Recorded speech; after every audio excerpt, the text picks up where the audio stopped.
Hello everyone. आज हम लोग एक नए सीरीज के साथ आगे बढ़ रहे हैं और बेसिकली आज हम लोग जिस टॉपिक पे बात करेंगे वो एनसिबल का टॉपिक है।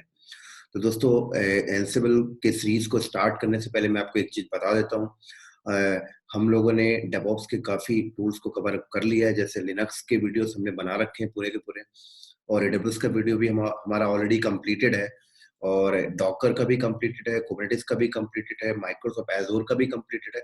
और अब मैंने सोचा कि आप लोगों को एक एनसिबल का पूरा सीरीज लाकर दे दूं। तो तो आज से हमने सोचा कि एक एनसिबल का टॉपिक स्टार्ट करते हैं और अच्छा खासा हमें एनसिबल पे डिस्कस करना है। तो लगभग एनसिबल का सीरीज मैं आज से स्टार्ट कर रहा हूँ और ये कंप्लीट होने में मुझे 1 महीने लग जाएगा। तो दोस्तों, बेसिकली हम इस एनसिबल के सीरीज में ये डिस्कस करेंगे कि किस तरीके से एनसिबल पे वर्क होता है, किस तरीके से एनसिबल को यूज किया जाता है, क्या डिमांड होता है, क्या यूज केस होता है, और कंपनी इसको किस लेवल पे अपने एनवायरमेंट में यूज कर रही है। और ये भी डिस्कस करेंगे कि अगर आप अपने स्किल्स पे एनसिबल्स को ऐड कर लेते हो तो दोस्तों आप किसी कंपनी में जाते हो तो आपकी क्या जॉब प्रोफाइल्स वहां पर फिट होती है। तो ये सारी चीजें हम डिस्कस करेंगे। बट आज के टॉपिक में मेरा कोई ऐसा प्रैक्टिकल नहीं होगा एनसिबल के ऊपर। आज हम सिर्फ एनसिबल पे एक इंट्रोडक्शन की बात करेंगे, एनसिबल को किसने लेके आया उसके बारे में बात करेंगे, एनसिबल को कंपनी में किस लेवल पे यूज किया जाता है उसके बारे में बात करेंगे, और एनसिबल को यूज करने से क्या बेनिफिट्स होता है मार्केट में, और कंपनी किस लेवल पे इसे अपने प्रोडक्शन एनवायरनमेंट में या अपने डेवलपमेंट एनवायरनमेंट में या अपने ऑपरेशन वर्क में इसको किस तरीके से यूज करती है। इन सारी चीजों के बारे में आज हम डिस्कस करेंगे। तो चलो फिर हम लोग स्टार्ट करते हैं, डायग्राम के फॉर्मेट में एनसिबल को समझते हैं कि एक्चुअल में ये है क्या, और हम इसको सीखने के बाद क्या क्या चीज हम कर सकते हैं एनसिबल के थ्रू। तो ये सारी चीजें आज हम डिस्कस करेंगे।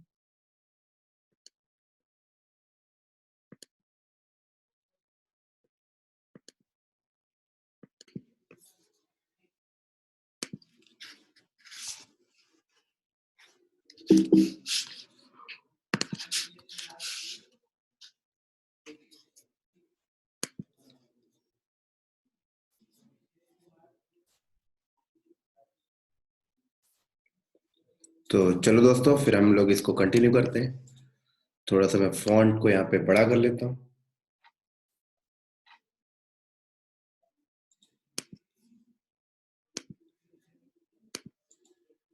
चलो, तो दोस्तों हम एनसिबल को स्टार्ट कर रहे हैं, और एनसिबल की बात करें तो एनसिबल काइंड ऑफ एक सॉफ्टवेयर है, राइट, और इसको ब्रीफ में हम समझेंगे। और एनसिबल एक आपका ओपन सोर्स सॉफ्टवेयर है क्या दोस्तों?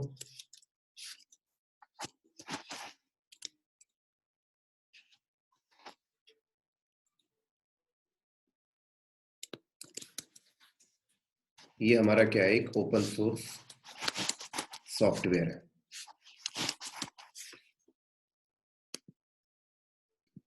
तो ये हमारा ओपन सोर्स सॉफ्टवेयर है, और इस सॉफ्टवेयर को बनाने वाला जो बंदा है उसका नाम भी यहाँ पे मैं मेंशन कर देता हूँ, और उसका नाम है यहाँ पर मिचेल डिहान,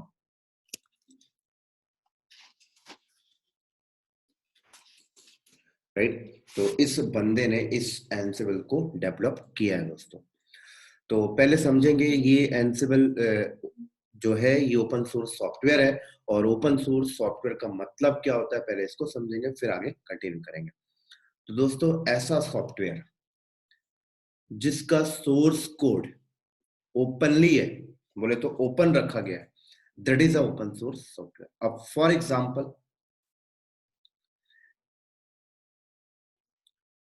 एग्जांपल जैसे मिचेल डिहान ने क्या किया, एनसिबल को बनाया। तो एनसिबल एक सॉफ्टवेयर है।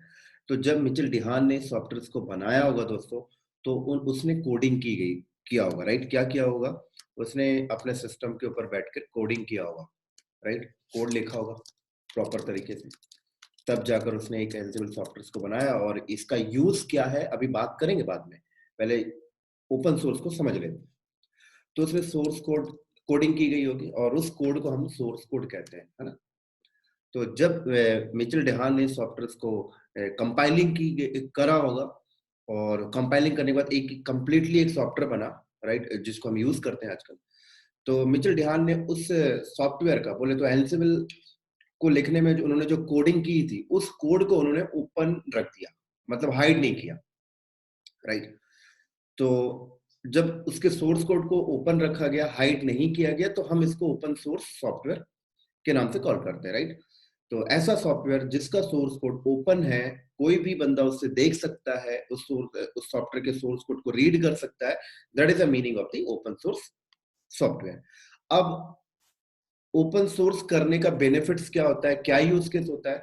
तो दोस्तों, ओपन सोर्स का मतलब ये होता है कि हर एक सॉफ्टवेयर का सोर्स कोड ओपन करने का मतलब ये होता है कि अगर इस सॉफ्टवेयर को कोई भी कस्टमर यूज करे या कोई भी कंपनी यूज करे, फॉर एग्जांपल मान लो मिचेल डियान ने एक एंसिबल नाम का सॉफ्टवेयर बनाया और उसका सोर्स कोड इन्होंने ओपन रखा, तो इनका ओपन रखने का मतलब क्या था वो समझा देता हूँ। फॉर एग्जाम्पल, यहाँ पर एक कंपनी है, राइट? और ये कंपनी चाहती है कि मिचेल डिहान ने जो ओपन सोर्स सॉफ्टवेयर बोले तो एंसिबल को डेवलप किया है, तो ये ना कंपनी बोले तो इस कंपनी का नाम भी मैं लिख देता हूँ, XYZ कंपनी। अब ये XYZ नाम की कंपनी मिचेल डिहान के एंसिबल को यूज करना चाहते हैं, राइट? तो बिल्कुल यूज कर सकते हैं। तो XYZ नाम की कंपनी ने क्या किया, एंसिबल को यूज करना स्टार्ट कर दिया। अब सवाल ये आता है दोस्तों कि ये XYZ नाम की कंपनी बोलती है कि मिचेल डिहान ने जो सॉफ्टवेयर ये बनाया एंसिबल, इसमें ये फलाना कमी है, राइट? या ये एंसिबल हमारी ये डिमांड को पूरी नहीं कर पा रहा है, राइट? या इसमें कुछ दिक्कत है।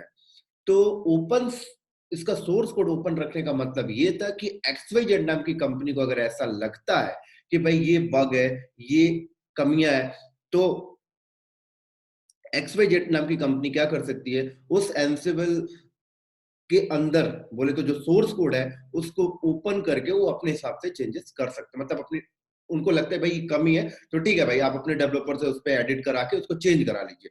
तो ये मतलब होता है हर एक सॉफ्टवेयर को का जो सोर्स कोड है ओपन करने का।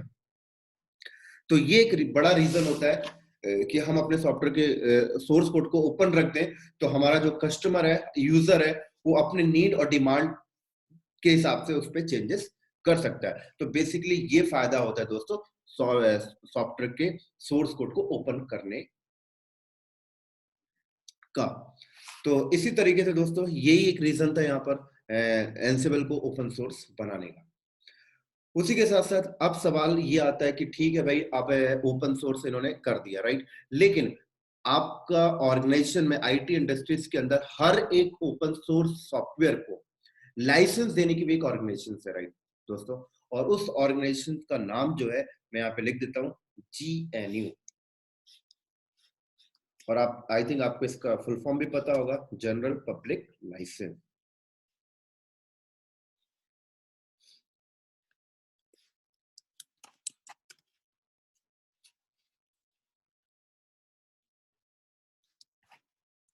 राइट? तो GNU एक ऑर्गेनाइजेशन है जो हर एक ओपन सोर्स सॉफ्टवेयर को लाइसेंस प्रोवाइड करती है दोस्तों। अब ये लाइसेंस प्रोवाइड करने का मतलब क्या है, ये भी मैं आपको अंडरस्टैंड कराता हूँ। फॉर एग्जांपल कि मिचेल डिहान ने क्या किया, एक एंसिबल नाम का सॉफ्टवेयर बनाया, उसका सोर्स कोड ओपन है, राइट? कोई प्रॉब्लम नहीं है। अगर हाँ, मिचेल डिहान को पहले GNU से अप्रूव कराना पड़ेगा, लाइसेंस लेनी पड़ेगी कि मैंने एक ओपन सोर्स सॉफ्टवेयर बनाया और आप इसको अप्रूव कर दीजिए, राइट? तो क्यों अप्रूवल लेना पड़ता है, ये भी मैं आपको समझाता हूँ, राइट? तो होता क्या है दोस्तों, देखो, मान लो मिचेल डिहान ने एंसिबल बना दिया, ओपन सोर्स है, अब ये GNU से अप्रूव नहीं करवाता है। तो मान लो कि ये XYZ नाम की कंपनी ने क्या किया, ये एंसिबल को यूज करने लगा, या फिर अदर कंपनी ने भी एंसिबल को यूज करने लगा, या मैं एंसिबल को यूज करने लगा, या आपकी कोई इंडियन बैंकिंग सेक्टर की कंपनी एंसिबल को यूज करने लगी। अब खुदा ना खास्ता कि उस सॉफ्टवेयर को यूज करके मान लो मेरा प्रोडक्शन एनवायरनमेंट में कुछ इशू आ गया, या मेरा प्रोडक्शन एनवायरनमेंट का सर्वर हैक हो गया, या बैंक का सर्वर हैक हो गया, राइट? हो सकता है कि मिचेल डिहान ने उस एंसिबल को जब उन्होंने राइट किया था, तो उस पे ऐसी कुछ स्क्रिप्ट लिख दी थी कि किसी भी सर्वर पे इंस्टॉल होगा तो उसका प्राइवेसी हैक हो जाएगा, for example, just kind of. और अगर कंपनी डायरेक्टली यूज करने लग जाती है, तो कल को कोई भी एक्सीडेंट होता है तो इसका रिस्पॉन्सिबल कौन होगा? तो दोस्तों, अगर मिचेल डिहान ने इस एंसिबल को एंसिबल बोले तो ओपन सोर्स सॉफ्टवेयर जो इन्होंने बनाया था, उसको अगर जेरो से अप्रूव नहीं कराया होता, लाइसेंस नहीं लिया होता, तो इसकी रिस्पॉन्सिबिलिटी देखा जाए तो किसी के पास नहीं होती, राइट? कोई ऐसी संस्था नहीं है जो इसकी रिस्पॉन्सिबिलिटी ले रही हो, ठीक है? तो बेसिकली इसीलिए जेएनयू के पास हमें लाइसेंस लेना पड़ता है, राइट? हर एक बंदा जब भी कोई ओपन सोर्स सॉफ्टवेयर को बनाता है तो आप पहले जेएनयू से लाइसेंस लीजिए, और जेएनयू बोलता है हर एक ऑर्गेनाइजेशन को कि आप उन्हीं ओपन सोर्स सॉफ्टवेयर को अपनी इंडस्ट्रीज में यूज करिए जिसको मैंने लाइसेंस दिया है, राइट? अगर मैंने उसे लाइसेंस दिया, इट मींस मैं उसकी रिस्पॉन्सिबिलिटी लेकर चलता हूँ। तो दोस्तों कहीं ना कहीं आप एक सेफ पॉइंट पे हो जाते हो। तो फॉर एग्जांपल अगर मैं अपने प्रोडक्शन एनवायरनमेंट में एंसिबल को यूज कर रहा हूँ और वो एंसिबल जेएनयू के थ्रू लाइसेंस है, एंसिबल एक ओपन सोर्स सॉफ्टवेयर है, और अगर ये जेएनयू के थ्रू लाइसेंस है, तो कल को मेरे प्रोडक्शन में कुछ भी इशू आता है तो मैं मिचेल डिहान के पास नहीं जाऊंगा, मैं पहले जेएनयू के पास जाऊंगा, राइट? और जेएनयू के ऊपर मैं क्लेम कर सकता हूँ क्योंकि जेएनयू ने उसको लाइसेंस प्रोवाइड किया है, राइट? तो इसीलिए एक टॉप में एक ऑर्गेनाइजेशन होती है जो उसको लाइसेंस प्रोवाइड करती है, और कहीं ना कहीं अगर हम हर एक ओपन सोर्स सॉफ्टवेयर अगर जेएनयू के थ्रू अप्रूव्ड है, लाइसेंस है, तो दोस्तों हमें कोई प्रॉब्लम नहीं होगी उस सॉफ्टवेयर को अपने प्रोडक्शन में यूज करने में, क्योंकि कहीं ना कहीं जेएनयू के अंदर जो डेवलपर्स बैठे हैं, जो ये ऑर्गेनाइजेशन है, इस ऑर्गेनाइजेशन की जॉब ही यही होती है कि हर एक ओपन सोर्स सॉफ्टवेयर को लाइसेंस प्रोवाइड करना। हाँ, अब मैं बता देता हूं कि जेएनयू लाइसेंस प्रोवाइड करने से पहले क्या क्या स्टेप फॉलो करते हैं, ये भी मैं आपको बता देता हूं, तो आपको ये बात क्लियर हो जाएगी ओपन सोर्स का एक्चुअल मीनिंग क्या होता है, राइट? फॉर एग्जाम्पल मैं एक डेवलपर हूँ, राइट? और फलाना कल को फ्यूचर में मैंने कोई एक डेवलपमेंट किया, मैंने एक सॉफ्टवेयर बनाया, और मैं बोलता हूँ भाई ये सॉफ्टवेयर का जो सोर्स कोड है ये भी मैं ओपन रखूंगा, राइट? और मैं मार्केट में ऐसे लोगों को सेल करने लगा, सेल बोले तो फ्री में देने लगा, तो क्या गारंटी है कि मैं फ्री में दे रहा हूँ लोग मेरे सॉफ्टवेयर को यूज करेंगे? हो सकता है मैं हैकर हूँ, ऐसा भी तो हो सकता है। भाई मैं हैकर हूँ, मैं फ्री में दे रहा हूँ, कोई मेरा सॉफ्टवेयर क्यों लेगा?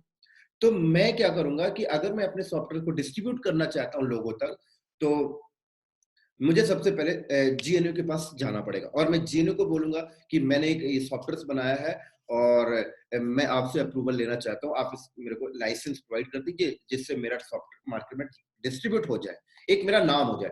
तो जेएनयू क्या बोलेगा, ठीक है कोई दिक्कत नहीं, हम लाइसेंस देंगे, आपने जो सॉफ्टवेयर बनाया है पहले हमें बताइए ये क्या मार्केट में यूज होगा, इसका पर्पस क्या है, और विथ हमें इसका सोर्स कोड भी प्रोवाइड करिए। तो जेएनयू की टीम क्या करेगी, उस सॉफ्टवेयर के सोर्स कोड के हर एक लाइन को रीड करते हैं वो लोग, राइट? कि ऐसा कुछ लाइन पैरामीटर तो नहीं डिफाइन किया आपने कि ये किसी सर्वर पे इंस्टॉल हो गए, इसकी प्राइवेसी हैक हो जाएगी, ब्ला ब्ला ब्ला, बहुत सारी चीजें होती हैं। उसके बाद जेएनयू क्या करता है, जेएनयू की टीम उसको वेरीफाई करती है, वेरीफाई करने के बाद अप्रूव करती है, और अप्रूव करने से पहले एक स्टेप और होता है, और वो स्टेप क्या होता है दोस्तों, ठीक है आपका सॉफ्टवेयर बढ़िया है, कोई दिक्कत नहीं, कोई हार्मफुल नहीं है, कोई अपने प्रोडक्शन में इंस्टॉल करता है, लेकिन एक चीज है, अगर आपके सॉफ्टवेयर, आपका ये जो सॉफ्टवेयर है ये डिस्ट्रीब्यूट आप कर रहे हो, बहुत बढ़िया बात है। अगर मार्केट में किसी कंपनी ने इसको यूज करने लगा, और उस कंपनी को अगर कोई सॉफ्टवेयर के थ्रू सॉफ्टवेयर को यूज करने में कुछ प्रॉब्लम आती है, राइट? बोले तो एक उनको टेक्निकल सपोर्ट चाहिए, तो ये कौन प्रोवाइड करेगा? तो अब बंदा उसे ये भी रिस्पॉन्सिबिलिटी लेनी पड़ती है जिसने सॉफ्टवेयर बनाया कि मैं प्रोवाइड करूंगा या मेरी ऑर्गेनाइजेशन प्रोवाइड करेगी, जस्ट काइंड ऑफ। तो मिचेल डिहान के एक बंदा था, उसके पास एक छोटी सी टीम थी, तो उन्होंने जेएनयू से अप्रूवल तो ले लिया। जेएनयू ने जब उनसे बोला कि भाई आप ये बताइए कि इसका टेक्निकल सपोर्ट कौन प्रोवाइड करेगा, तो तब जाकर दोस्तों मार्केट में एक रेड हार्ट नाम की ऑर्गेनाइजेशन आई, और एनसिबल को अडॉप्ट किया इन्होंने, और उसके बाद रेड हार्ट नाम की कंपनी बोलती है कि मैं टेक्निकल सपोर्ट प्रोवाइड करूंगी। तो तब से मिचेल डिहान और रेड हैट के डेवलपर्स मिलकर एनसिबल पे काम कर रहे हैं दोस्तों। तो अब आज के टाइम पे एनसिबल पे जो भी चेंजेस आते हैं, जो भी नए एनसिबल नाम के सॉफ्टवेयर का जो भी नया वर्जन आता है, तो अब क्या हो गया दोस्तों, मिचेल डिहान और उनकी टीम और विद रेड हैट के डेवलपर्स मिलकर अब इस एनसिबल को आगे बढ़ा रहे हैं।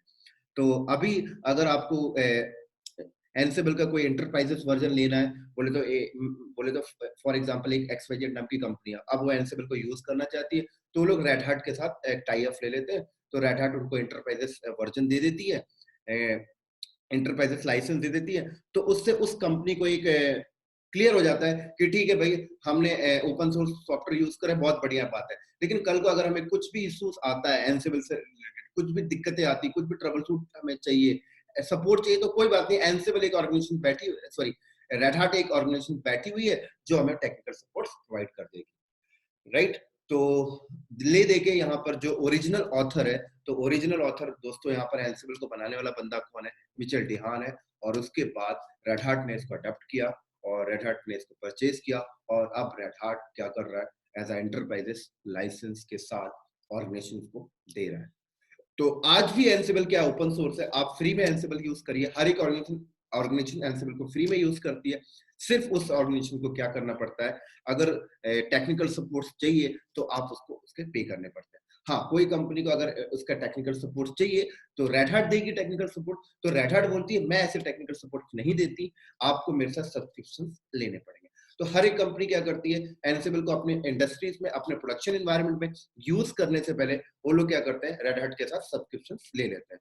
तो अब क्या होता है कि एक अमाउंट फिक्स हो जाता है जो रेड हाट के पास जाता रहता है। तो ये एक रेड हाट की इनकम है, राइट। इसी तरीके से रेड हाट क्या करता है, एंसिबल्स की ट्रेनिंग भी मार्केट में प्रोवाइड करता है और उसके साथ साथ ट्रेनिंग के साथ सर्टिफिकेशन भी प्रोवाइड करता है। तो ले देकर रेड हाट, अगर आप एंसिबल्स के एग्जाम देना चाहते हो दोस्तों, तो आप रेड हाट का दे सकते हो, कोई प्रॉब्लम नहीं। बहुत इसकी वैल्यू है आज के टाइम में। चलो, ये तो हो गए दोस्तों एंसिबल की हिस्ट्री। और अब बात करते हैं कि एंसिबल का यूज केस क्या है, एक इंडस्ट्री इसको किस लेवल पे यूज करती है और क्या बेनिफिट्स होता है अगर हम एंसिबल को अडॉप्ट करते हैं, और अगर हम अपने काम को डेली बेसिस होने वाले, हमारी इंडस्ट्रीज के अंदर डेली बेसिस पे होने वाले ऑपरेशंस को अगर हम एंसिबल से करते हैं तो हमें क्या बेनिफिट्स होते हैं। तो चलो दोस्तों, अब हम लोग स्टार्ट करते हैं एंसिबल के इस यूज केस की तरफ। अभी तो ये हमें उसकी हिस्ट्री को समझ रहे हैं।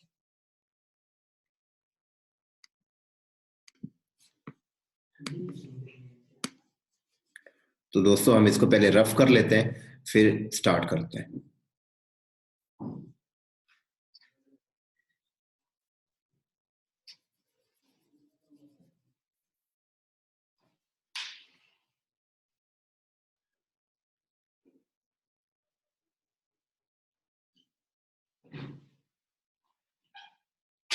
चलो दोस्तों, तो फॉर एग्जांपल ये एक ऑर्गेनाइजेशन है, राइट। और ये ऑर्गेनाइजेशन के अंदर एन नंबर ऑफ सर्वर है, राइट। बोले तो यहाँ पर देखो, ये सर्वर है और ये एप्लीकेशन सर्वर है, मान लेते हैं ऐप सर्वर, ये ऐप सर्वर है। और लगभग यहाँ पर 200 ऐप सर्वर है, राइट। इसी तरीके से कंपनी के अंदर यहाँ पर वेब सर्वर है और वेब सर्वर भी यहाँ पे नंबर ऑफ वेब सर्वर है। और फॉर एग्जांपल हमने यहाँ पर लिख दिया 300 वेब सर्वर है। इसी तरीके से कंपनी के अंदर ये यहाँ पर और भी सर्वर है और ये मान लेते हैं डेटाबेस सर्वर है, डीबी सर्वर, राइट। और आई थिंक 300 डीबी सर्वर है।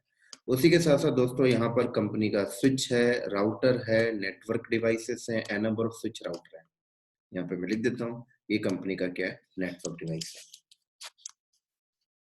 ठीक है। अब सवाल ये आता है दोस्तों कि ये कंपनी का काइंड ऑफ एक डेटा सेंटर है। अब बोला जाए कि एप्लीकेशन सर्वर पे या वेब सर्वर पे या डेटाबेस सर्वर पे, राइट। हम यहाँ पे एग्जांपल लेते हैं वेब सर्वर पे। अब मान लो कंपनी को बोला जाए कि वेब सर्वर 300 वेब सर्वर है और 300 वेब सर्वर पे आपको कोई एक एप्लीकेशन इंस्टॉल करनी है, कोई भी एक application, right. For example Apache install करना है। तो दोस्तों आप अगर इस वेब सर्वर पे 300 वेब सर्वर पे अपाचे इंस्टॉल करते हो और as a manual way use करते हो, राइट। बोले तो हर एक सर्वर को आप लॉग इन करके उसके अंदर जाके अपाचे इंस्टॉल करते हो, तो एक बहुत ज्यादा टाइम लगता था, राइट। इसी तरीके से एन नंबर ऑफ टास्क होते हैं सर्वर के ऊपर, जैसे कोई फाइल्स बनानी है, हर सर्वर पे एक फाइल्स बनानी है, या हर सर्वर का अप टाइम निकालना है। तो आप सर्वर का अप टाइम अगर मैनुअल निकाल रहे हैं तो बहुत ज्यादा टाइम लगता है दोस्तों। ऐसे ही आपका जो एप्लीकेशन सर्वर है, 200 एप्लीकेशन सर्वर है, 200 एप्लीकेशन में कोई आपको टास्क करना है, राइट। फॉर एग्जांपल कि 200 एप्लीकेशन सर्वर है, अब उस पे आपको नेगियोस इंस्टॉल करना है, क्योंकि हर एक सर्वर की आप मॉनिटरिंग करना चाहते हो। तो हर एक सर्वर पे अगर आप नेगियोस मैनुअल इंस्टॉल करोगे तो बहुत ज्यादा टाइम लगता है, राइट। इसी के साथ साथ ऐसा नहीं कि आपने एक बार नेगियोस इंस्टॉल कर दिया, अब आप कल को नेगियोस का पैच अपडेट करना है, नेगियोस का वर्जन चेंज करना है। तो मतलब ये टास्क देखा जाए तो ले दे के कंटिन्यूअसली डेली बेसिस पे होते रहते हैं। इसी तरीके से अब एप्लीकेशन सर्वर है, वेब सर्वर है, इनका बैकअप लेना है। अब एवरीडे बैकअप हो रहा है, राइट। सुबह भी बैकअप हो रहा है, शाम को भी बैकअप हो रहा है, सुबह भी हो रहा है, शाम कोई भी हो रहा है। अब 200 सर्वर 300 सर्वर पे मैनुअल बैकअप लिया जा रहा है, तो बहुत ज्यादा टाइम लगता है दोस्तों। एक सिस्टम एडमिन हमें हायर करना पड़ता है, राइट। इसी तरीके से डेटाबेस सर्वर की बात करें तो डेटाबेस 300 डेटाबेस सर्वर है। हर डेटाबेस पे आपको डेटाबेस सर्वर आपने बनाया, उस पे डेटाबेस इंजन इंस्टॉल करना है, तो हर सर्वर पे डेटाबेस इंजन अगर आप मैनुअल इंस्टॉल करोगे बहुत ज्यादा टाइम लगता है। उसी के साथ साथ इंजन इंस्टॉल करने के बाद कुछ दिन के बाद उस इंजन का नया वर्जन आया, नया वर्जन अपडेट करना, फिर मैनुअल कर रहे हो, बहुत ज्यादा टाइम लग रहा है। बैकअप ले रहे हो, मैनुअल कर रहे हो, बहुत ज्यादा टाइम लग रहा है। तो दोस्तों क्या होता था, ये तो ठीक है, और बताता हूँ। जैसे ये नेटवर्क डिवाइसेस है, राइट। अब आपकी कंपनी में मान लो 50 स्विच है, 50 राउटर है, 50 फायरवॉल्स है, राइट। F5 का फायरवॉल है, जूनिपर का फायरवॉल है, right. N number of firewalls market में आते हैं। अब क्या होता है कि नेटवर्क स्विच और राउटर के ऊपर डेली बेसिस पे आपने राउटिंग डिफाइन करनी है, कोई पोर्ट्स अलाउ करना है, कुछ अलाउ डिनाई करना है, फायरवॉल के ऊपर कोई रूल्स ऐड करने, मतलब नेटवर्क की टीम भी कहीं ना कहीं ले देकर ये सारी चीजें राउटर स्विच फायरवॉल के ऊपर लॉग इन करके मैनुअली कर रही है। तो उन्हें भी बहुत ज्यादा ये मैनुअल करने में उन्हें भी बहुत ज्यादा टाइम लगता था। तो ले देकर एक डेटा सेंटर के अंदर जो डेली बेसिस पे ऑपरेशन वर्क हो रहे थे दोस्तों, वो सारा का सारा कुछ क्या हो रहा था, मैनुअल वे से हो रहा था। तो मैनुअल वे से होने से क्या प्रॉब्लम है, मैनुअल वे से होने से प्रॉब्लम ये होती है कंपनी को कि एक तो मैन पावर हायर करना पड़ता है, राइट, और टाइम भी बहुत ज्यादा लगता है, और कहीं ना कहीं कॉस्टिंग भी जा रही है, क्योंकि मैनुअली काम होगा तो बंदे ज्यादा चाहिए और काम करने में डिले भी होना है, और कहीं ना कहीं आपका बहुत ज्यादा टाइम भी वेस्ट हो रहा, मनी भी जा रहा, और वो आउटपुट उतना नहीं आ पाता जितना आप लगा के रखते हो। तो अब क्या हुआ कि मार्केट में बोला गया कि भाई ये जो डेली बेसिस पे कंपनी में जो डेली बेसिस पे जो ऑपरेशंस होते हैं डेटा सेंटर के ऊपर, एप्लीकेशन सर्वर के ऊपर, डेटाबेस के ऊपर, वेब सर्वर के ऊपर, स्विच राउटर के ऊपर, फायरवॉल के ऊपर, जो भी आपकी कंपनी में डाटा सेंटर के अंदर डेली बेसिस पे जो ऑपरेशंस होते हैं, कंपनी ने बोला ये ऑपरेशंस को ऑटोमेट करना है। ये ऑपरेशंस ऑटोमेट करना मतलब 250 वेब सर्वर पे पैच अपडेट करना है, तो मैनुअल नहीं करना, ऑटोमेट करना है। डेटाबेस सर्वर का बैकअप लेना है सुबह शाम, मैनुअल नहीं करना, ऑटोमेट करना है। तो ऑटोमेट से फायदा क्या हुआ कि भाई आपको एक तो मैन पावर कम लगेगी, और दूसरा आपका काम भी फास्ट हो जाएगा। स्विच राउटर के ऊपर कोई भी राउटिंग एंट्री करनी है, मैनुअल नहीं करना, ऑटोमेट करना है, राइट। फायरवॉल के ऊपर कोई भी एंट्री करनी है, मैनुअल नहीं करना, ऑटोमेट करना है। तो दोस्तों अब बात आती है कि ये डेली बेसिस पे होने वाले टास्क को, राइट, डेली बेसिस पे होने वाला ऑपरेशन, बोले तो कॉन्फ़िगरेशन डेली बेसिस पे, या वन टाइम कॉन्फ़िगरेशन भी आप बोल सकते हो। डेली बेसिस पे बोलिए, हो सकता है कि मान लो कि आपने आपकी कंपनी में एक नया डेटा सेंटर लगा। अब नया डेटा सेंटर में एक फर्स्ट टाइम कॉन्फ़िगरेशन करनी है, राइट, तो वो भी आप ऑटोमेट करना चाहते हो, राइट, क्योंकि मैनुअल करोगे तो फर्स्ट टाइम भी टाइम लगेगा। तो आप जो भी अपने डेटा सेंटर के अंदर, चाहे फर्स्ट टाइम कॉन्फ़िगरेशंस हो या डेली बेसिस पे कॉन्फ़िगरेशंस हो, जो भी कॉन्फ़िगरेशंस आप कल तक मैनुअल कर रहे थे दोस्तों, तो अब सवाल आती है कि इसको ऑटोमेट करना है। तो ऑटोमेट करने के लिए आपके पास दो रास्ते होते हैं। पहला रास्ता क्या होता है, मैं यहाँ पे लिख देता हूँ। पहला रास्ता होता है स्क्रिप्टिंग, राइट। अब कौन सी स्क्रिप्टिंग, कोई भी स्क्रिप्टिंग आप यूज कर सकते हो, राइट। जैसे कि यहाँ पे मैंने लिख दिया सेल स्क्रिप्टिंग, राइट, और पाइथन। तो अब सेल स्क्रिप्ट और पाइथन, तो अगर आपको सेल स्क्रिप्ट आता है, राइट, बैश स्क्रिप्टिंग आती है तो आप सेल स्क्रिप्टिंग कर सकते हो, पाइथन आती है तो पाइथन से स्क्रिप्ट कर सकते हो। तो अगर आप स्क्रिप्टिंग से भी ऑटोमेशन को अचीव कर लेते हो, तो स्क्रिप्टिंग से ऑटोमेशन अचीव कैसे किया जाता है। फॉर एग्जांपल मुझे एप्लीकेशन सर्वर के ऊपर पैच अपडेट करना है, तो मैं क्या करूंगा, एक स्क्रिप्ट फाइल लिखूंगा। अब वो स्क्रिप्ट फाइल या तो पाइथन में हो सकती है, तो बैश सेल पे हो सकती है, no problem. N number of और भी लैंग्वेज है, आप उस पर भी लिख सकते हो, नो प्रॉब्लम। तो आपने क्या किया, एक फाइल बनाई, उसके अंदर क्या किया, आपने एप्लीकेशन सर्वर में पैच अपडेट करने की कमांड्स वगैरह आपने मेंशन कर दी, वेब सर्वर पे पैच अपडेट करने की कमांड्स मेंशन कर दी, कोई फाइल्स हर सर्वर पे कॉपी करना है, फाइल्स कॉपी करने के आपने कमांड्स मेंशन कर दी। बोले तो ये तो मैं जस्ट काइंड ऑफ एक छोटा सा एग्जांपल दे रहा हूँ, और भी नंबर ऑफ बड़े बड़े टास्क होते हैं जो आप स्क्रिप्ट फाइल पे लिख रहे होते हैं, राइट। लेकिन स्क्रिप्ट फाइल फॉर एग्जांपल मैंने लिखी, अब मैंने स्क्रिप्ट फाइल लिख दिया, राइट। अब मैंने स्क्रिप्ट फाइल जब लिखा तो मैंने अपने हिसाब से उस पर डिजाइनिंग की, राइट। मैंने अपने हिसाब से उस पर कमांड्स डाले, अपने हिसाब से व्यूज रखा, सब कुछ मैंने अपने हिसाब से किया, और स्क्रिप्ट भी बढ़िया चल रही है। स्क्रिप्ट के चलने से भी आपका काम ऑटोमेशन हो रहा है, टाइम कम लग रहा है, कोई प्रॉब्लम नहीं हो रही, आपका काम ऑटोमेशन हो गया। लेकिन फिर एंसिबल क्यों आया मार्केट में, जब स्क्रिप्टिंग से काम हो रहा था तो एंसिबल मार्केट में क्यों है, हम उस पर भी अभी डिस्कस करेंगे। तो दोस्तों क्या हुआ, कि मैंने अगर स्क्रिप्ट लिखी और कल को अगर मैं कंपनी को रिजाइन करके चला गया, राइट, तो मेरी स्क्रिप्ट, मेरी लिखी गई स्क्रिप्ट किसी अदर बंदे को समझना बहुत डिफिकल्ट है।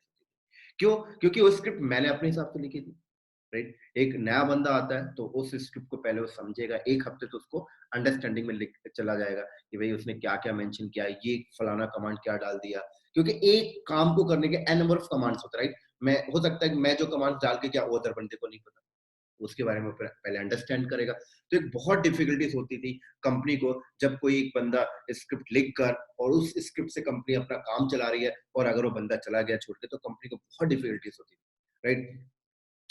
और इस टाइप की प्रॉब्लम्स कंपनी को बहुत ज्यादा झेलने की प्रॉब्लम फेस करनी पड़ती थी। इसी के साथ साथ कोई भी नया टास्क अगर कंपनी को करवाने हैं और कोई भी नया टास्क कंपनी के पास आया, उसको ऑटोमेशन करवाना है, तो अब लोग आप स्क्रिप्ट लिखने में लग जाते थे। अब पता लगा 15 दिन हो गया स्क्रिप्ट लिख अभी तक बना नहीं, 1 महीना हो गया स्क्रिप्ट बना नहीं, क्योंकि स्क्रिप्ट लिखने के लिए लॉजिक चाहिए दोस्तों, काइंड ऑफ एक बोले तो एक प्रोग्रामिंग लैंग्वेज टाइप से आपको लॉजिक होना चाहिए, राइट। तो आप एक अच्छा सा स्क्रिप्ट लिख सकते थे। तो कहीं ना कहीं स्क्रिप्टिंग से काम हो रहा था, लेकिन कहीं ना कहीं डिफिकल्टीज हो रही थी कंपनी को, क्योंकि वो इजी वे नहीं है स्क्रिप्टिंग। स्क्रिप्टिंग कहीं ना कहीं डिफिकल्टीज है, उसको लर्न करना भी एक डिफिकल्टीज है। और आजकल आप लोगों को पता होगा मार्केट में बहुत सारे एक्सपीरियंस बंदे होते हैं जो 20-20 साल के एक्सपीरियंस होते हैं, 15-15 साल के एक्सपीरियंस होते हैं। वो एक्सपीरियंस तो होते हैं, लेकिन स्क्रिप्टिंग जैसी चीजें अंडरस्टैंड करना उनके फेस की बस की बात नहीं होती, जो है मैं वो क्लियरली आपको शेयर कर रहा हूँ, राइट। हाँ, यंग बंदे स्क्रिप्टिंग को बहुत जल्दी अंडरस्टैंड कर लेते हैं, राइट। जैसे कि कोई बंदा 20 से 25 साल का ईयर का है, तो वो स्क्रिप्टिंग को बहुत जल्दी अंडरस्टैंड कर लेता है, उसे कोई प्रॉब्लम नहीं होती। लेकिन अगर कोई बंदा 35 ईयर का है जो आईटी इंडस्ट्रीज में, टेक्निकल्स में, दोस्तों अगर उसके सामने आप एक स्क्रिप्ट खोल के रख दो, वो बोलेगा भाई मैं नहीं कर रहा, ये तो मुझे समझ में नहीं आ रहा। और अगर उसको बोलो भाई लर्न कर ले, वो नहीं कर पाएगा, क्योंकि उसके पास ऑलरेडी पर्सनल इतने सारे टास्क होते हैं, घर की रिस्पॉन्सिबिलिटी होती है, तो वो स्क्रिप्टिंग जैसी चीजों को वो एडॉप्ट नहीं कर सकते, राइट। तो ये सारे ड्रॉबैक्स थे दोस्तों स्क्रिप्टिंग के। ड्रॉबैक्स तो आप नहीं बोल सकते, लेकिन कहीं ना कहीं देखा जाए तो मार्केट में और दुनिया में आजकल उन्हीं चीजों को अडॉप्ट किया जाता है जो काम करने में इजी होते हैं, राइट, और बहुत ज्यादा यूजर फ्रेंडली होता है। तो एंसिबल काइंड ऑफ एक यूजर फ्रेंडली है, राइट। हर एक बंदा एंसिबल को अंडरस्टैंड कर सकता है कि एंसिबल अगर एक 40 इयर्स एक्सपीरियंस बंदे के सामने आप रख दो, तो वो भी एंसिबल के थ्रू आराम से काम कर सकता है। अगर कोई बंदा कंपनी को छोड़ के जाता है, तो कोई एक नया बंदे को एंसिबल समझाना कोई बड़ी बात नहीं होती है, क्योंकि एंसिबल जो होता है पूरा का पूरा मॉडल्स में काम कर रहा होता है, तो राइट। अब मॉडल्स क्या होता है, अब समझते हैं। तो मॉडल्स में क्या होता है दोस्तों, कि फॉर एग्जांपल कि आपको एप्लीकेशन सर्वर में पैच अपडेट करना है, राइट। तो आप स्क्रिप्टिंग में क्या कर रहे थे, आप स्क्रिप्ट फाइल के अंदर पैच अपडेट करने की कमांड्स मेंशन करते थे। एनसिबल में क्या है कि पैच अपडेट करने का मॉडल्स आ चुका है, फाइल को कॉपी करने का मॉडल्स आ चुका है, राइट। कोई सॉफ्टवेयर इंस्टॉल करने का मॉडल्स आ चुका है, कोई सॉफ्टवेयर रिमूव करने का मॉडल्स आ चुका है, यूजर ऐड करने के मॉडल्स आ चुके हैं, राइट। किसी सर्वर के ऊपर आईपी कॉन्फ़िगरेशन करने के मॉडल्स आ चुके हैं। तो फॉर एग्जांपल एक बंदा अगर एप्लीकेशन सर्वर पे एक सॉफ्टवेयर इंस्टॉल करना चाहता है, तो उसे कुछ नहीं करना, वो एंसिबल के उस मॉडल को उठाएगा और उस मॉडल में जाकर एक आर्गुमेंट दे देगा कि भाई ये मॉडल्स ये करे और ये सॉफ्टवेयर इंस्टॉल करके आ जाए। तो एंसिबल में क्या करना होता है दोस्तों, आपको कुछ नहीं, एक सर्वर यहाँ पे रखना पड़ेगा, राइट। और इस सर्वर के ऊपर दोस्तों लिनक्स ऑपरेटिंग सिस्टम होना चाहिए, ये बात ध्यान रखना। हाँ, आप ऐसा कभी नहीं कर सकते कि आप विंडोज ऑपरेटिंग सिस्टम इंस्टॉल कर दो और आपने बोला कि ये मेरा एंसिबल सर्वर, नहीं।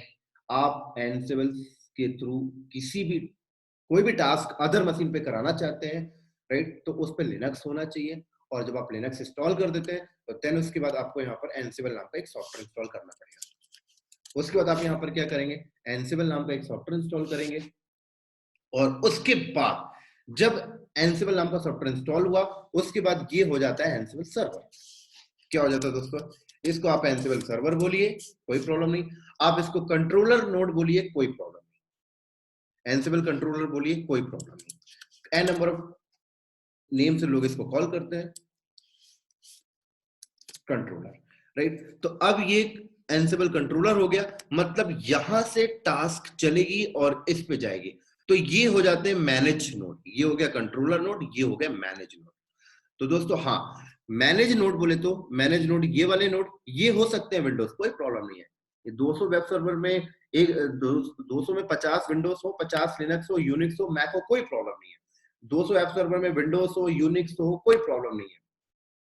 लेकिन जो एंसिबल सर्वर है बोले तो जहां से आप टास्क को चलाते हो, जो जिसको आप एंसिबल कंट्रोलर बोल रहे हो, दोस्तों यहाँ पर लिनक्स होना मैंडेटरी है। ये बात आप ध्यान रखना। अब देखो क्या होगा कि एंसिबल को कॉन्फ़िगर करने का कुछ बेसिक रिक्वायरमेंट्स होता है, वो बेसिक रिक्वायरमेंट भी मैं आपको शेयर कर देता हूँ। तो यहाँ पर एक लिनक्स ऑपरेटिंग सिस्टम होना चाहिए दोस्तों यहाँ पर, राइट। और लिनक्स ऑपरेटिंग सिस्टम होना चाहिए आपके पास, और लिनक्स ऑपरेटिंग सिस्टम के साथ साथ आपके पास इसमें पाइथन का सॉफ्टवेयर होना चाहिए, राइट। क्योंकि एंसिबल जो होता है पूरा का पूरा पाइथन में रिटर्न किया गया है, और पाइथन का 2.4 वर्जन होना चाहिए। ये बात आप अपने दिमाग में ध्यान से रख लीजिए, 2.4, उससे नीचे का नहीं चलेगा, अबव होगा चल जाएगा। उसके बाद क्या होता है कि आप यहाँ पर एंसिबल के थ्रू आपको फॉर एग्जांपल इस सर्वर पे कोई पैच अपडेट कराना है, तो आप एंसिबल के अंदर पैच अपडेट का मॉड्यूल उठा लीजिए और उसके थ्रू आप आर्गुमेंट डिफाइन करके कर सकते हैं। आपको कोई सॉफ्टवेयर कॉपी करना है, एंसिबल के अंदर सॉफ्टवेयर को कॉपी करने का मॉड्यूल्स है, आप उसको उठा लीजिए और उससे कर लीजिए। ये भी नहीं, आप मान लो एंसिबल के थ्रू दोस्तों आप अपने नेटवर्क डिवाइसेस को भी मैनेज कर सकते हो, अपने कंपनी के F5 फायरवॉल को भी मैनेज कर सकते हो, राइट। तो मान लो आपको राउटर के ऊपर कोई राउटिंग डिफाइन करनी है, एंसिबल के अंदर एंसिबल कहता है मेरे पास वो राउटर के अंदर काम करने का भी मॉड्यूल्स है, आप वो मॉड्यूल्स को उठाइए और अपने राउटर्स पे वो काम करवा सकते हो, राइट। इसी तरीके से स्विच पे भी करवा सकते हो और फायरवॉल के ऊपर भी करा सकते हो। इसी तरीके से एंसिबल इतना नहीं, और भी बहुत सारी चीजें कर लेता है। जैसे कि मान लो आपका इंफ्रास्ट्रक्चर एडब्ल्यूएस पे लगा हुआ है, अब एडब्ल्यूएस के ऊपर आपको कोई चीजें ऑटोमेशन करनी है, फॉर एग्जाम्पल 500 इंस्टेंस आपको बनाने हैं, एंसिबल कहता है मेरे पास एडब्ल्यूएस पे काम करने के लिए भी मॉड्यूल्स है, मेरे मॉड्यूल्स को उठा के आप एडब्ल्यूएस पे भी वो काम कर सकते हो। वीपीसी बनाना है, एंसिबल कहता है मेरे पास वो भी मॉड्यूल्स है, उस मॉड्यूल के थ्रू आप एडब्ल्यूएस पे वीपीसी बना सकते हो। ना कि एडब्ल्यूएस पे, आप एजोर के ऊपर भी कर सकते हो अपना कॉन्फ़िगरेशंस को ऑटोमेट एंसिबल के थ्रू, गूगल क्लाउड के ऊपर भी कर सकते हो। इसका मतलब एंसिबल हर एक प्लेटफॉर्म पे आप हर एक प्लेटफॉर्म पे जो टास्क करते हो, आप जो ऑपरेशन करते हो मैनुअल, आप उसको ऑटोमेट करा सकते हो, उसकी कॉन्फ़िगरेशन को ऑटोमेट करा सकते हो वाया एंसिबल। तो इतना ज्यादा फेमस है दोस्तों एंसिबल, राइट। और अच्छा खासा बूम पे है, और इस पे काफी ज्यादा जॉब भी मार्केट में बहुत आ रही है आजकल तो। हाँ, एक चीज और बता दो, एंसिबल पे बाय डिफॉल्ट एंसिबल पे तो बहुत सारे मॉडल्स अवेलेबल है, और उनके डेवलपर्स और मिचेल डीहसन मिलकर एंसिबल के और मॉडल्स के ऊपर काम कर रहे हैं, मतलब और भी नंबर ऑफ मॉडल्स वो ला ला के दे रहे हैं हमारी सुविधा के लिए, कि हमें इतनी दिक्कतें ना हो। तो दोस्तों जब इतना इजी चीज मार्केट में आ चुका है आपके ऑपरेशन वर्क को ऑटोमेट करने के लिए, तो फिर भला हम स्क्रिप्टिंग की तरफ क्यों जाए मार्केट, राइट। तो बहुत इजी है, लाइक उनके डेवलपर्स, हाँ, हालांकि मॉडल्स के अंदर देखा जाए तो स्क्रिप्टिंग ही लिखी हुई है, लेकिन वो स्क्रिप्टिंग के बारे में अब हमें नहीं सोचना, हमें तो मॉडल्स बना कर दे दिया कि हम मॉडल्स को यूज कर रहे हैं, बस बात खत्म। तो इसी तरीके से दोस्तों एंसिबल, यहाँ पर एंसिबल में एक और बेनिफिट्स होता है कि मान लो कुछ मॉडल्स अवेलेबल नहीं है, फॉर एग्जांपल आप अपनी कंपनी में कुछ ऐसा टास्क करना चाहते हो जिसमें एंसिबल के पास कोई भी मॉडल्स अवेलेबल नहीं है, तो एंसिबल बोलता है कोई दिक्कत नहीं, आप खुद से भी मॉडल्स को लिख सकते हो दोस्तों, ऐसी कोई प्रॉब्लम नहीं। हाँ, अब जब आप खुद मॉडल्स लिखोगे तो उसको कस्टम मॉडल्स बोला जाता है। उस मॉडल्स को लिखने के लिए आपको पाइथन आनी चाहिए, रूबी या बैश। तो इन 3 लैंग्वेज में आप लिख सकते हो। तो कोई बात नहीं भाई, जब इतने सारे मॉडल्स हैं, एक आध मॉडल्स लिखना होगा तो पाइथन की नॉलेज ले लेंगे, राइट। लेकिन ये सारी चीजें बाद में चाहिए, पहले तो आप सिस्टम एडमिन तक का एंसिबल सीख जाइए दोस्तों। हाँ, एक चीज और मैं आपको बता दूं, एंसिबल इजी भी है और टफ भी है, इजी भी है, टफ भी है। अब किसके लिए इजी है, किसके लिए टफ है, ये मैं आपको अंडरस्टैंड कराता हूँ, राइट। फॉर एग्जांपल एक बंदा, जैसे कि उसको सिस्टम एडमिन का कुछ नहीं आता, राइट। एक बंदा है, उसको लिनक्स ओएस का कुछ नहीं पता, उससे सिस्टम एडमिन का कुछ नहीं पता कि भाई सॉफ्टवेयर कैसे इंस्टॉल करते हैं, सर्वर्स कैसे कॉन्फ़िगर करते हैं, नेटवर्क स्विच कैसे करते हैं। तो अगर वो बंदा एंसिबल कर लेना तो उसके कोई बेनिफिट्स का नहीं है, राइट। एंसिबल उन्हीं बंदे के लिए अच्छा होता है जो बंदा ऑलरेडी सिस्टम एडमिन है। फॉर एग्जांपल मैं एक सिस्टम एडमिन हूं, मैं एक कंपनी के अंदर बैकअप मैनेजमेंट का प्रोसेस कर रहा हूं, तो मैं अगर एंसिबल सीखता हूं तो मेरे लिए यूज केस है कि भाई मैं जो अपनी कंपनी में बैकअप मैनेजमेंट मैनुअली कर रहा था, मैं एंसिबल के थ्रू उसको ऑटोमेट करके दूं, तो मेरे लिए इजी है। लेकिन एक बंदा अपनी लाइफ में कभी बैकअप मैनेजमेंट किया ही नहीं, उसे कभी इस चीज का एक्सपीरियंस ही नहीं है कि भाई सिस्टम एडमिन की जॉब की प्रोफाइल में होता क्या है, उसने कभी मैनुअली ही नहीं किया, उसे कोई एक्सपीरियंस नहीं है, तो वो अगर एंसिबल सीख लेता है तो उसके लिए कोई यूज केस का नहीं, वो कहाँ पर और क्या ऑटोमेशन करेगा, क्या कॉन्फ़िगरेशन को ऑटोमेट करेगा, उसको कुछ समझ नहीं आ पाएगा।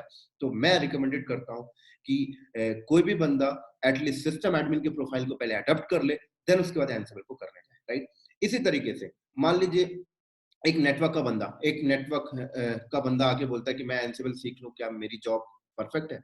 तो मैं उससे बोलता हूँ भाई तू पहले नेटवर्क के ऊपर कुछ मैनुअल कॉन्फ़िगरेशन किया है लाइफ में कभी? कभी तूने स्विच कॉन्फ़िगर किया है, कभी तूने राउटर कॉन्फ़िगर किया है कि स्विच के ऊपर काम किया, फायरवॉल के ऊपर काम किया? हाँ, अगर तूने लाइफ पास्ट में कभी काम किया है, ये सारी चीजें मैनुअल की है, तो तुझे एंसिबल अच्छे से समझ में आएगा। फिर तो तुझे कुछ नहीं देखना, तुझे तो बहुत मजा आएगा कि भाई ये चीजें मैं मैनुअल कर रहा था, एंसिबल में तो ये मॉड्यूल्स उठा के मैं ऑटोमेट कर, तो एक बेनिफिट हो जाता है दोस्तों। तो मैं रिकमेंडेड करता हूँ हर एक बंदे को कि पहले आप अपना सिस्टम एडमिन का प्रोफाइल मजबूत करिए, देन उसके बाद एंसिबल की तरफ आइए, राइट? अब सिस्टम एडमिन का प्रोफाइल का मतलब एटलीस्ट आपको लिनक्स बेसिक आना चाहिए, लिनक्स के ऊपर काम करना आना चाहिए। ऐसे अगर आपका प्रोफाइल विंडोज का है तो आपको विंडोज के सिस्टम एडमिन का पार्ट पता होना चाहिए। अगर आप नेटवर्क प्रोफाइल के हो तो आपको नेटवर्क प्रोफाइल की चीजें पता होना चाहिए। हाँ, एक बंदा अगर बोलता है मैं एडब्ल्यूएस पे मैं एंसिबल को सीख कर क्या एडब्ल्यूएस पे इंप्लीमेंटेशन कर सकता हूँ, तो बिल्कुल कर सकता है, लेकिन एटलीस्ट तुझे एडब्ल्यूएस का भी सिस्टम एडमिन का पार्ट पता होना चाहिए। तब तो तू, अगर तूने पास्ट में कभी एडब्ल्यूएस के ऊपर इंस्टेंस बनाया, वीपीसी बनाया, एक kind of virtual data centre set किया है, राइट? और एन नंबर ऑफ चीजें होती है, अगर तूने पास्ट में कभी वो चीज किया है तो फिर तो तू एंसिबल को अंडरस्टैंड कर लेगा, भाई मैं ये चीजें एडब्ल्यूएस पर मैनुअल किया करता था, एंसिबल के मॉडल्स के थ्रू मैं इसको ऑटोमेशन कर सकता हूँ, तो तेरे लिए बेनिफिट्स है, राइट? ऐसे कोई बंदा बोलता है क्या मैं इसको एंसिबल को एजोर पे एंसिबल को लेकर मैं एजोर पे काम कर लूंगा, बिल्कुल कर लेगा, लेकिन तू पहले कभी एजोर पे मैनुअल तो काम किया होगा, तब तो तुझे मजा आएगा ना कि हाँ मैं पास्ट में इसको मैनुअल करता था, अब मैं एंसिबल के मॉडल्स के थ्रू इसको ऑटोमेट कर रहा हूँ। तो मेरे कहने का मतलब दोस्तों है कि आप पहले अपना सिस्टम एडमिन का प्रोफाइल मजबूत करिए, देन उसके बाद एंसिबल करेंगे। तो इसलिए मैंने बोला था एंसिबल इजी भी है और टफ भी है। इजी किसके लिए? जो बंदा सिस्टम एडमिन है वो एंसिबल पढ़ता बहुत इजी है, और अगर कोई बंदा सिस्टम एडमिन कभी किया ही नहीं है और एंसिबल को आके लर्न करे तो उसके लिए बहुत डिफिकल्ट होता है। तो ये था हमारा एक छोटा सा एंसिबल के ऊपर इंट्रोडक्शन, और आज की वीडियो में यहीं पे स्टॉप करता हूँ। कल से हम एंसिबल के लैब की तरफ चलेंगे। तो दोस्तों एंसिबल की लैब करने के लिए एटलीस्ट हमें 3 वीएम चाहिए, राइट? 2 वीएम में भी काम हो जाएगा, लेकिन हम यहाँ पे 3 वीएम लेके चलेंगे। तो हमारे पास एटलीस्ट 3 वीएम होना चाहिए, राइट? जिसमें हम एक में एंसिबल कंट्रोलर बनाएंगे और 2 हमारे नोड होंगे जिसके ऊपर हम टास्क परफॉर्म किया करेंगे, राइट? अब दोस्तों ये 3 वीएम या आप एक वीएमवेयर के ऊपर भी बना सकते हो, आप फिजिकल भी रख सकते हो, या फिर आप अगर आपको अगर एडब्ल्यूएस आता है तो आप एडब्ल्यूएस के ऊपर भी क्रिएट कर सकते हो एंसिबल की लैब करने के लिए, या एजोर के ऊपर भी कर सकते हो, या गूगल क्लाउड के ऊपर भी कर सकते हो। तो काफी अच्छा टॉपिक है एंसिबल, और लगभग ये 1 महीना जाएगा, और इसकी वीडियो जो है मैं लगभग 25 से 30 वीडियोस इसके ऊपर बनाने जाने वाला हूँ। तो आज हम लोग यहीं पे स्टॉप करते हैं दोस्तों, और आई थिंक रात के 12:30 बज चुके हैं। और ठीक है दोस्तों, अगर आपको ये इन्फॉर्मेशन जो मैंने आपको दिया एनसिबल की थ्योरी अगर आपको अच्छा लगा है तो मेरे चैनल को लाइक करिए, सब्सक्राइब करिए, और बहुत ही जल्दी कल हम लोग मिलते हैं नेक्स्ट वीडियो में एनसिबल की प्रैक्टिकल के साथ।